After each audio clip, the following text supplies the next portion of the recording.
I don't know who needs to hear this. Matter of fact, I know exactly who needs to hear this. Everyone needs to hear this. Hey everyone, it's Kelsey Janay, and today I'm coming at you with a new YouTube video. And in this video, I'm going to be telling you guys 10 tips on how to get better at pole dancing. So if you don't already know, I'm a pole dancer and pole instructor, and here on my YouTube channel, I pretty much talk about all things pole. I give you guys tips, tricks, and tutorials, and pretty much whatever else I feel like. So if you're interested to learn how you can advance quickly and 10 tips that you need to know as a beginner pole dancer, then definitely keep on watching. But before we even get into this video, definitely make sure you're subscribed because I don't want you to miss a thing, and hit that notification bell so you can be notified every time I upload a new video. Also, don't forget to follow me on Instagram at Janay so we can always stay connected on there. Now let's go ahead and get into this video. All right, so boom. I don't know who needs to hear this, but point your toes. Okay, that is rule number 1. Point your toes. If you don't do anything else, please just point your toes, okay? Because it looks better. It looks pretty. It makes you look good even when you mess up. Honestly, there's really no explanation needed, okay? Point your toes. I know I'm not the first person who has said this. I know I'm not the first person you've heard this from. So just drill it into your brain right now. If you don't do anything else, point your toes, okay? Work on pointing your toes at home. You don't know how to point your toes, you have issues with that, you can go on YouTube and type in how to point your toes. I mean, you're on YouTube right now watching this, you can go watch that too.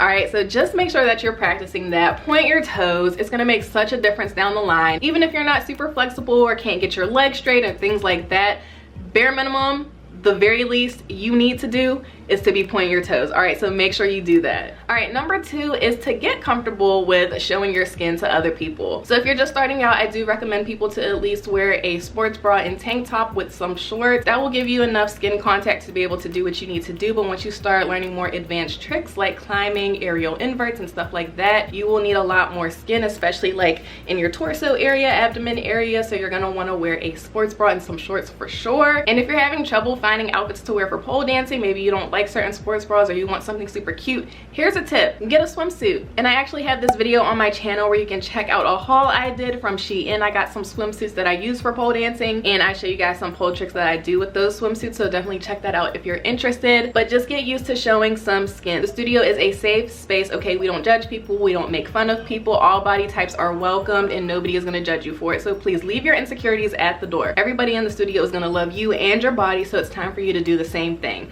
All right, so get comfortable with showing your skin. Number 3 is going to class consistently. Now, if you go to class consistently, you will advance so much faster than if you go inconsistently, okay? So what I recommend if you're a beginner just starting out, try to go to class at least once a week. When I first started pole dancing, I was in the studio like 3 to 4 days a week. Now that's a little bit extreme, but honestly, I was addicted to pole when I first started. I was super excited. I wanted to take every class that I could. So that's why I was in the studio so much. But if you're just starting out, I recommend that you go to class at least once a week. If you go to class like once a month, you're really not gonna get anywhere, and that's the honest truth. Pole dancing is something that you need to consistently stick with if your goal is to become as advanced as possible. So like I said, once a week is good, and if you can go even more, then do that.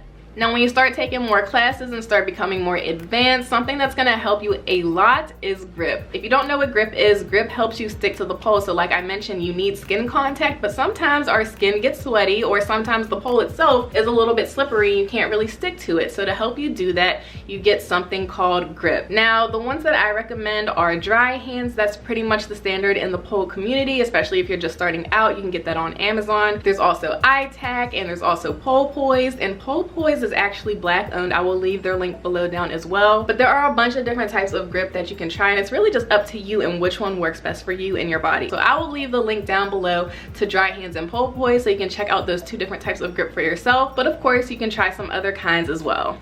Another thing that's gonna help you is to record yourself every single time you go to class. I don't care if you're going to a class where you're just learning tricks, or if you're just learning choreography, or if it's pole conditioning, or if it's floor work. Record everything. You want to record everything so that way when you go home and maybe you have a pole at home, you can practice those things that you learn in class, and it'll just help you to understand the right way to do things. You might get some footage of your instructor actually telling you how to place your body in certain positions for different moves.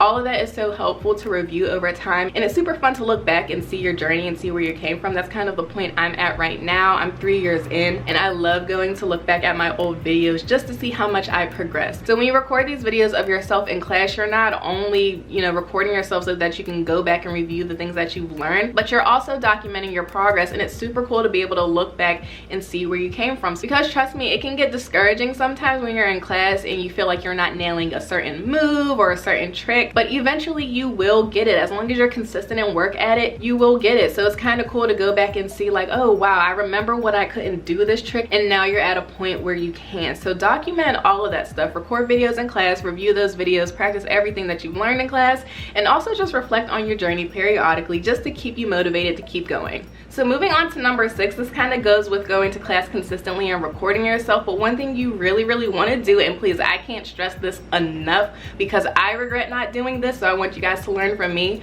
but make sure you practice on both sides. Make sure you practice on both sides. I know a lot of us don't like doing anything on our bad side, so we try to avoid it, but honestly, that's not gonna help you in the long run. I am 3 years in, and I'm now realizing that there's a lot of things that I can't do on my bad side because I've neglected it for so long. So what I've been working on lately is trying to work on my bad side, which is just like difficult because it's like I'm starting from scratch. I'm basically trying to catch my bad side up on 3 years of progress. It is not easy, and I really just regret that I did not work on both sides equally since I've been training, since I've been polling.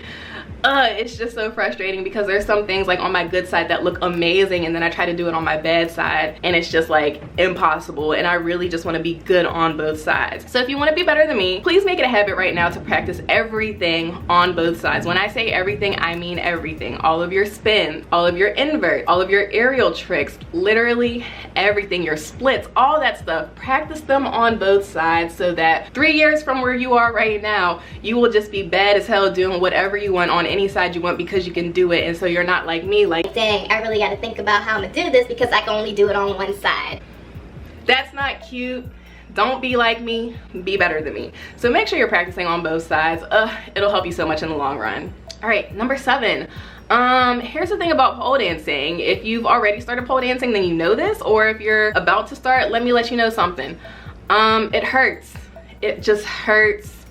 It's painful, all right? There's no way around it. Pole dancing is painful. So what I need you to do is to embrace the pain. There is a lot of skin contact between you and the pole can be a little brutal sometimes, okay? So it's gonna leave bruises, it's gonna hurt in a lot of different positions, especially when you start learning aerial tricks. But the good news is that over time your body actually gets used to the pain. You know, as messed up as that sounds, it does get used to the pain, so eventually you won't feel it. And this is something I gotta remind myself of too. Even though I'm an instructor and I've been doing this for 3 years, I still gotta remind myself that I have to endure the pain, okay? Even as much as I don't want to, I know that's something that's going to help me get better, and that eventually that pain is going to go away. So that goes right into practicing on both sides. If you practice on both sides right now, you can get used to the pain equally at the same time and not have to go through it twice like I'm doing right now. So definitely embrace that pain. All right, number 8 is taking different classes. Expand your breadth of knowledge when it comes to pole dancing. Don't just fixate on one style of pole dancing because there are so many different styles for you to learn from. And the more things that you learn, the more comprehensive you become as a pole dancer in general. So when I first started out, I was very focused on learning tricks, and that was pretty much the only classes I was going to. But then I realized there was a lot more for me to learn. So I started taking exotic classes and low flow classes and spin classes. And now I just feel like a more well-rounded pole dancer because I have so many different styles to pull from, especially if you're thinking about teaching people in the future or becoming an instructor. It is super important for you to get as much exposure and experience as possible. So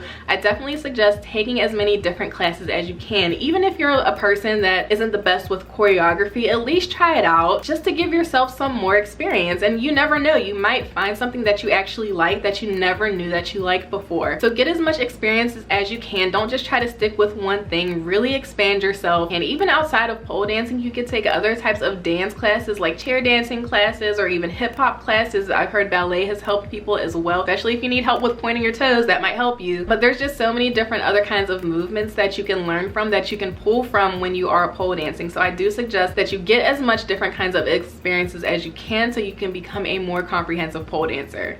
And another thing that can help you expand your horizons when it comes to pole dancing is to make pole friends and to network network and to stay inspired by other people. That will help you so much. So if you're at a studio, you can take classes at a studio, really connect with those people in your classes, really learn from them and their pole journeys, but also network and connect with other people. We are in the age of the internet, so there are so many different people across the world that you can connect to or follow on Instagram and YouTube and things like that to help motivate you and inspire you. Some of my favorite pole dancers that I follow that really inspire me are Amber Prowl. She is amazing. Anakia Poles, just the baddest bitch out there, okay?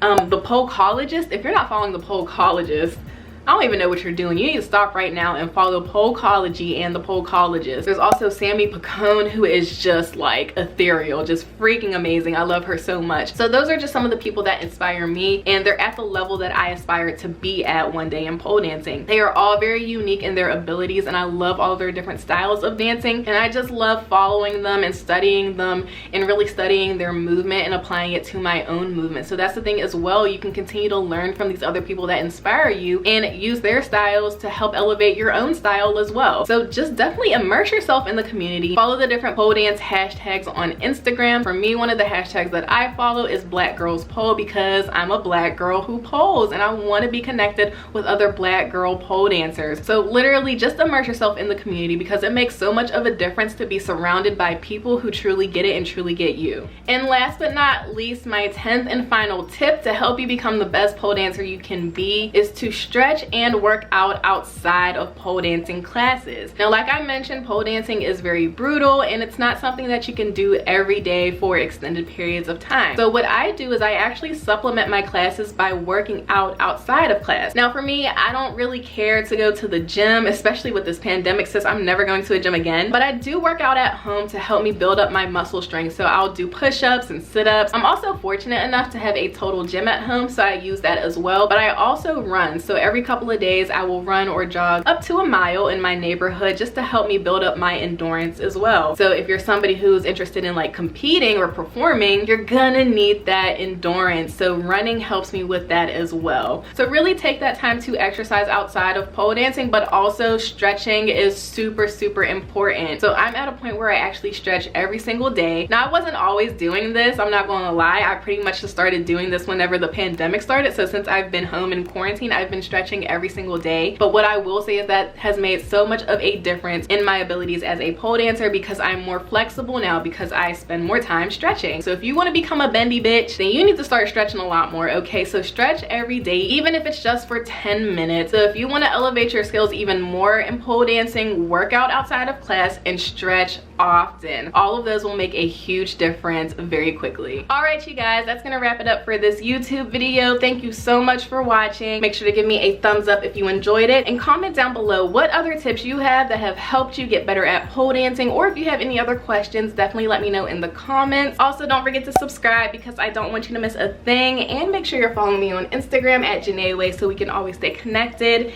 And until next time, I'll see you. Bye.